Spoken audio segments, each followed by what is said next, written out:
Bienvenue dans la revue de l'actualité économique africaine. Les transactions financières au Cameroun par mobile money ont atteint 870 milliards de francs CFA en 2016, nous apprend APA News. Selon nos confrères, la valeur des transactions effectuées entre 2014 et 2016 est passée de 200 milliards de francs CFA à 870 milliards de francs CFA, soit une hausse de 670 milliards de francs CFA en l'espace de 2 ans, avec 80% de taux de pénétration de la téléphonie mobile au Cameroun, soit un peu plus de 18 millions d'abonnés. Les services rattachés au mobile money ont trouvé un marché propice pour leur développement. Financial Afrique nous annonce que le fisc ivoirien a mobilisé 1579,3 milliards de francs CFA, soit 2,4 milliards d'euros entre janvier et septembre. Ces ressources en hausse de 35,1 milliards de francs CFA par rapport aux objectifs projetés sur la période sont de bon augure pour les finances publiques ivoiriennes, soumises à des restrictions depuis la baisse du budget national de près de 9% en mai dernier à 6 447,6 milliards de francs CFA. Et sur les 3 derniers mois de l'année, ce sont 450,1 milliards de francs CFA que l'État ivoirien attend du fisc, note le journal économique. Nous restons sur la Côte d'Ivoire, mais avec Abidjan.net, le site ivoirien nous informe que le gouvernement Ouattara plaide pour la levée des sanctions sur l'importation des fèves de cacao au Brésil, en plus de la demande du rétablissement de la liaison aérienne directe Abidjan-Rio.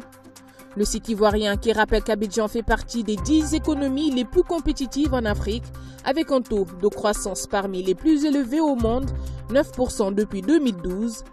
Il indique par ailleurs que la Côte d'Ivoire souhaite développer une coopération plus étroite avec le Brésil pour bénéficier de sa riche expérience.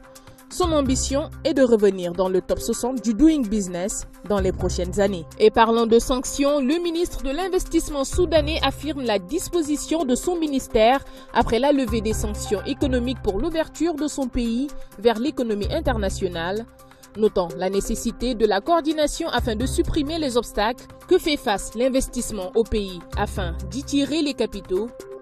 Suna.sd informe que ce dernier s'exprimait en marge du forum sur les questions de l'investissement à la capitale Khartoum.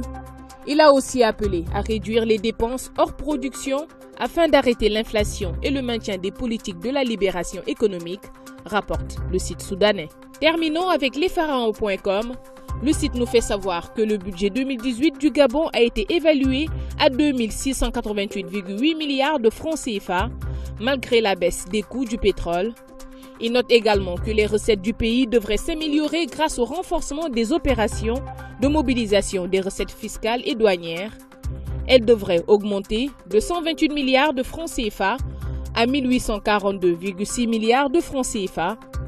Les ressources de financement et de trésorerie, quant à elles, tomberont à 846,2 milliards de francs CFA contre 1145,4 milliards de francs CFA en 2017.